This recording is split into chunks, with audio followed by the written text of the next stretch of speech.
Okay, so the dry shampoo. I mean, this had like some good reviews on in a lot of places. Like every place that I looked, it had good reviews. Sorry, I'm still on this exercise ball. But it has its drawbacks. Like I can only use this on my extensions. And again, this is like the curly, this is my test strip of my extensions. And as you can see, it's like oily. It's like really oily. I made a point to make this super oily. And the thing it works good. However, as far as like taking like something like this into something full-ish like that, or even to something like this, even though this is kind of like, I don't know, but the drawback is, and I'll show you the drawback. You're supposed to shake it up, and I only use this shit on my extensions because if you have dark hair like I do, except the, my little random blind spots, then you don't want this in your, you don't want this shit in your hair, because it leaves, which I'm going to like wash these and with like the waterless shampoo, but because it leaves like a little dusty ass look to your hair. Like you're supposed to shake it up and use short bursts.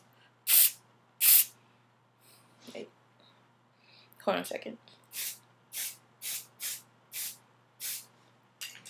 And you're supposed to like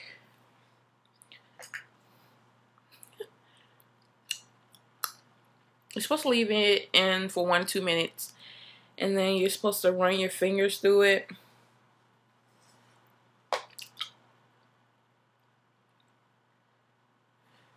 And if this was in your hair, then, if this was your actual hair, then you would,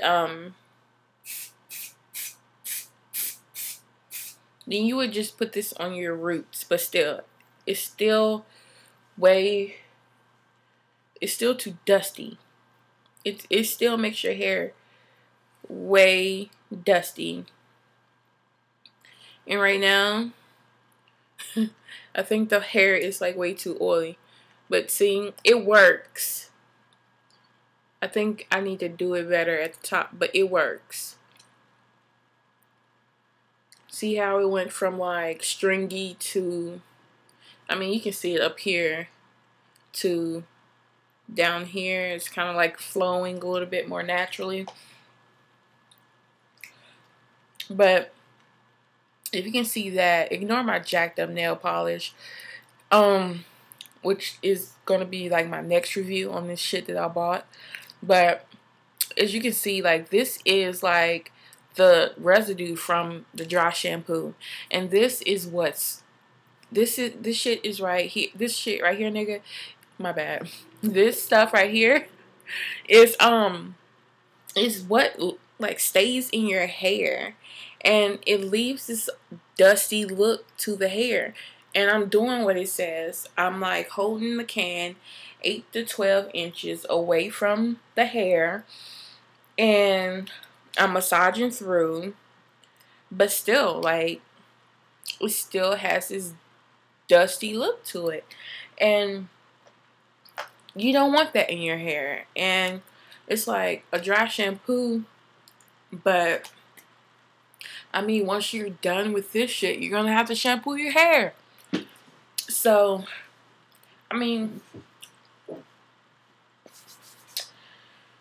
if you have like light color hair, then I assume that it will work better for you. But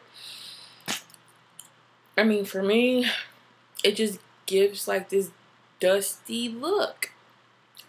And I would pick it up, but I threw it because that's how I really feel about it. But yeah, that concludes the review on the ProExtensions hair. And again, I wouldn't buy this. I spent like $70 on this, and it's not worth $70. I don't see this lasting me outside of, I don't know, I got it like last month.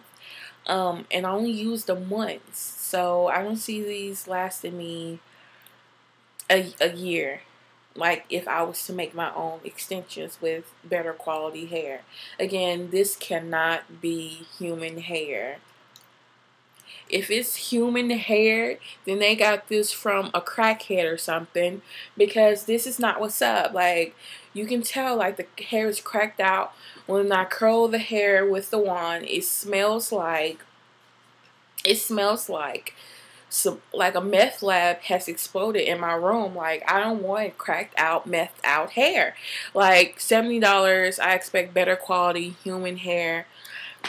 And I know like $70 isn't a lot, but hell, it's a lot to me, and I expect better quality than that. But yeah, that concludes my review on the ProExtensions 14-inch human hair and the Tresemme Waterless Foam Shampoo and that other shit that I threw on the floor. Deuces.